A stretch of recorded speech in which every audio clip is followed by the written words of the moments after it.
ఇదైతే water proof dress అండి. Hi friends, నేను మీ సాత్విక్. మరొక వీడియోతో అయితే మీ ముందుకు వచ్చాను. ఈరోజు నేను విశాఖపట్నం ఆర్కే బీచ్లో ఉన్న సబ్మెరీన్ మ్యూజియం అయితే మీకు చూపించబోతున్నా. సూపర్గా ఉంటుంది, లాస్ట్ వరకు అయితే మిస్ అవ్వద్దు. ఇప్పుడైతే నేను మీకు నా స్టైల్లో హైలైట్స్ అన్ని స్టార్టింగ్లో చూపిస్తాను. ఇవన్నీ హైలైట్స్ అండి. ఈ వీడియోలో మొత్తం అయితే ఈ హైలైట్స్ ప్రతి ఉంటాయి. లాస్ట్ వరకు అయితే మిస్ అవ్వద్దు, సూపర్గా ఉండబోతుంది. ఇంక స్టార్ట్ చేసేద్దామా?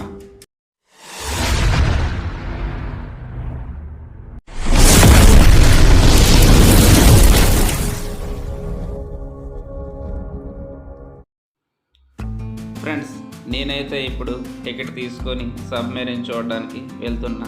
మీరు కూడా చూసే పదండి, వెళ్దాం. వెళ్తున్నానండి.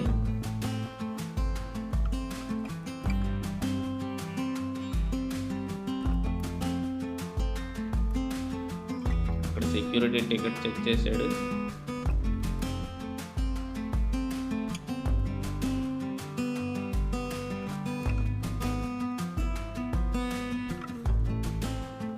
ఇక్కడ నుంచి ఈ స్టెప్ నుంచి అయితే బీచ్ వ్యూ బాగా కనిపిస్తుంది.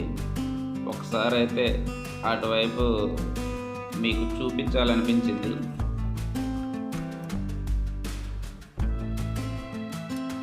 చూడండి, సూపర్గా ఉంది కదా, అదిరిపోయింది లైవ్లో చూస్తే. లోపలికైతే వచ్చానండి, ఇలా ఉంది.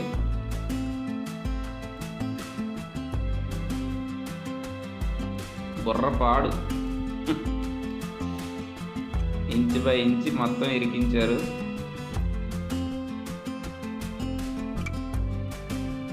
ఏ ఒక్క చిన్న ప్లేస్ కూడా ఇడిచిపెట్టలేదు, మొత్తం ఇరికించారు.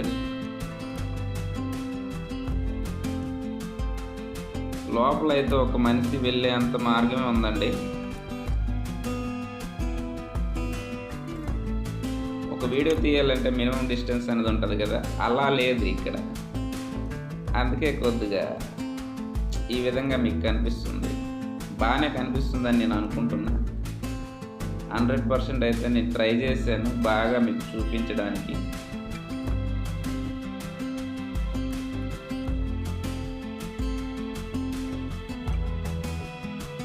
ఎన్ని వాల్స్లో, ఎన్ని పైపులో ఎన్నో ఉన్నాయి, చాలా ఉన్నాయి.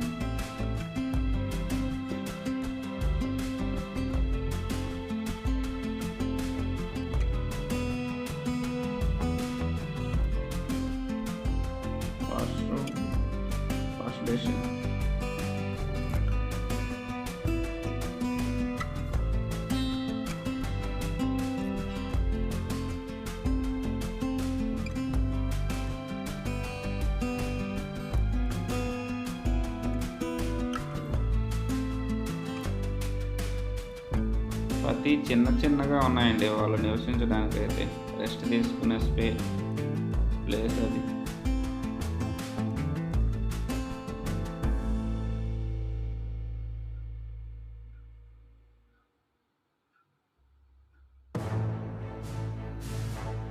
చిన్న రూమ్లోనే 4 బెడ్లు అయితే ఉన్నాయి ఇక్కడ.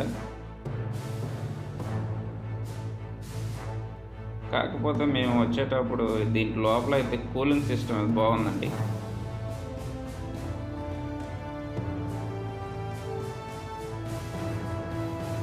ప్రతిదీ డీటెయిల్డ్గా బోర్డు అయితే చూపిస్తున్నాను. ఇరుగ్గా ఉన్నాయి బెడ్లు. ఆఫీసర్స్ ఎలా అడ్జస్ట్ అయ్యారనేది మనకి అర్థమవుతుంది. ఇది డైనింగ్ టేబుల్ అండి. ఆఫీసర్స్ ఈ విధంగా ఫుడ్ని అయితే తింటారు. ఈ గ్రౌండ్ ఫ్లోర్లో అయితే ఇంకా ఏదో ఉందండి, మనకు చూపించట్లేదు అది.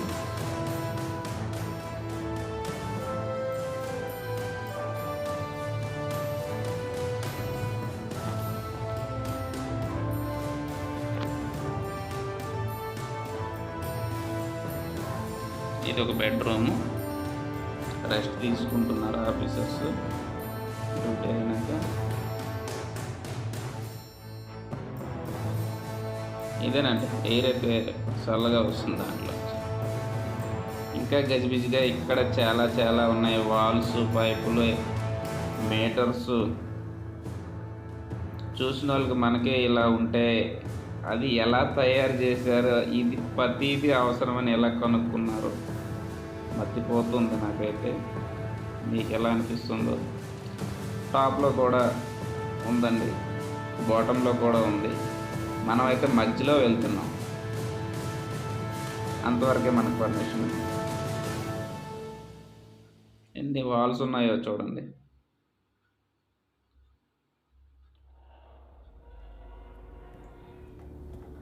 ఇదైతే మెయిన్ లోపల అంతర్గత సమాచార పరికరం అండి. మైకుల్లా ఉన్నాయి చూడండి, ఎలా తెలుస్తుందో మరి వాళ్ళకి.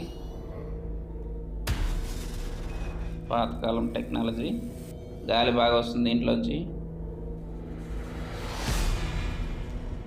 మరికొంత సమాచారం అయితే మీకు తెలియజేస్తానండి.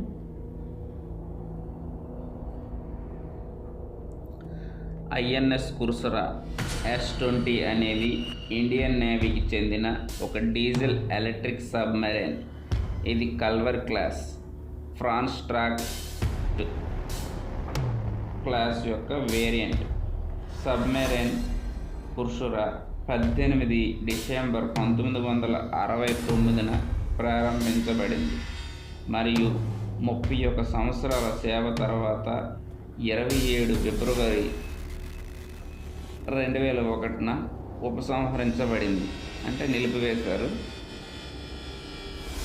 ఈ కుర్సురా గురించి ఇంకొన్ని వివరాలు తెలుసుకున్నామండి.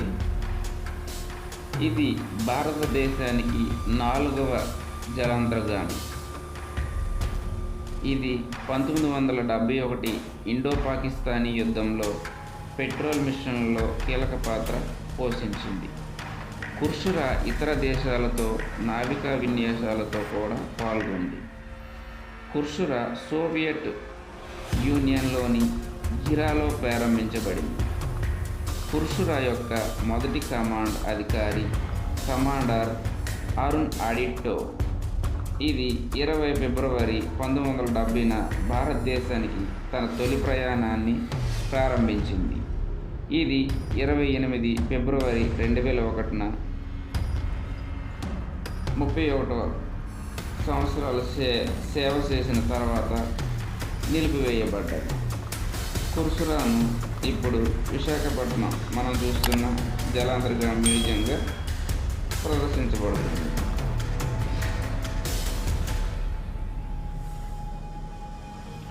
కుర్సురా దాని సేవ నుండి ఉపసంహరించుకున్న తర్వాత దీనిని 2002 ఆగస్టు 9 ఇప్పటి మన ఆంధ్రప్రదేశ్ ముఖ్యమంత్రి ఎన్ చంద్రబాబు నాయుడు జాతికి అంకితం చేశారు. 2002 ఆగస్టు 24 నుండి ప్రజల ప్రవేశం కోసం మ్యూజియంగా భద్రపరచబడింది. ఇది చివరగా విశాఖపట్నం ఆర్కే బీచ్ వద్ద ప్రయాణించి అక్కడ తన స్థిర నివాసంగా ఏర్పరచుకుంది. కుర్సురా వాస్తవికతను నిలుపుకున్న అతి కొద్ది జలాంతర్గామి మ్యూజియంలో ఒకటిగా గుర్తింపు పొందింది. విశాఖ నగరంలో తప్పక సందర్శించవలసిన పర్యాటక గమ్యస్థానంగా గణతికెక్కింది.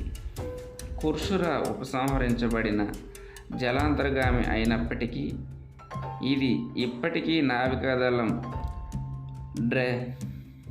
డ్రెస్సింగ్ షిప్ గౌరవాన్ని అందుకుంటుంది. ఈ గౌరవం సాధారణంగా క్రియాశీల నౌకలకు మాత్రమే ఇవ్వబడుతుంది. ఇది నగర ప్రసిద్ధి పర్యాటక ఆకర్షణగా గుర్తింపు పొందింది. ది హిందూ ద్వారా విశాఖపట్నం నగరంలో తప్పక సందర్శించవలసిన ప్రదేశం అని ప్రసిద్ధిలోకి వచ్చింది. ప్రతి సంవత్సరం మ్యూజియం ద్వారా 10 బిలియన్ల ఆదాయం, జలాంతర్గామి నిర్వహణ కోసం 8 మిలియన్ల ఖర్చు అవుతుంది. మ్యూజియం ఆపరేషన్ మొదటి 4 నెలల్లో దాదాపు 93,000 మంది దీనిని సందర్శించారు. రోజువారీ సందర్శకులు సాధారణంగా 500 నుంచి 600 మధ్య ఉంటారు. పర్యాటక సీజన్లో అయితే 1,500 మంది వరకు చేరుకుంటారు. 2007 సెప్టెంబర్లో యునైటెడ్ స్టేట్స్ నావికాదళానికి చెందిన వైస్ ఆర్మీ అడ్మిరల్ కరోల్ ఎం. పొటెంజర్ జలాంతర్గామిని సందర్శించినప్పుడు ఆమె అతిథి పుస్తకంలో వాట్ ఏ ఫెంటాస్టిక్ ఎక్స్పీరియన్స్ అని అద్భుతమైన ప్రదర్శన పట్ల భారత నావికాదళం చాలా గర్వపడాలి, జలాంతర్గామి చాలా బాగా భద్రపరచబడింది, యునైటెడ్ స్టేట్స్లో తమ వద్ద అలాంటిది ఏమీ లేదని ఆమె చెప్పింది. కుర్షురాకు పట్టిన తుప్పును సరిచేయడానికి 2007 డిసెంబర్లో ఒక పెద్ద సవరణ జరిగింది. దానికి 1.5 మిలియన్ల ఖర్చుతో కొత్త స్టీల్ ప్లేట్లను అమర్చారు. 2008 ఆగస్టు నాటికి దాదాపు 1.5 మిలియన్ల మంది కుర్సురా మ్యూజియంని సందర్శించారు. 2010లో కుర్సురాను 2,70,000 మంది సందర్శించారు. ఓకేనండి, మీకు ఎలా అనిపించిందో కామెంట్లో తెలియజేయండి. అలాగే ఈ వీడియోకి అయితే లైక్ కొట్టి నాకు సపోర్ట్ చేస్తారని నేను ఆశిస్తున్నాను.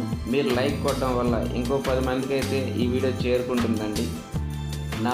నా నెక్స్ట్ వీడియో అయితే ఉండబోతుంది తొట్లకొండ మిస్టరీ ప్లేస్ అండి, చూపిస్తాను. అది కూడా సూపర్గా వచ్చింది. మీరైతే సబ్స్క్రైబ్ చేసుకోండి, నేను చేసే ప్రతి వీడియో మీకు చేరుకుంటుంది. బెల్ ఐకాన్ అయితే ఆల్ నోటిఫికేషన్ అయితే కొట్టండి, నేను చేసే ప్రతి వీడియో మీ వరకు అయితే చేరుకుంటుంది.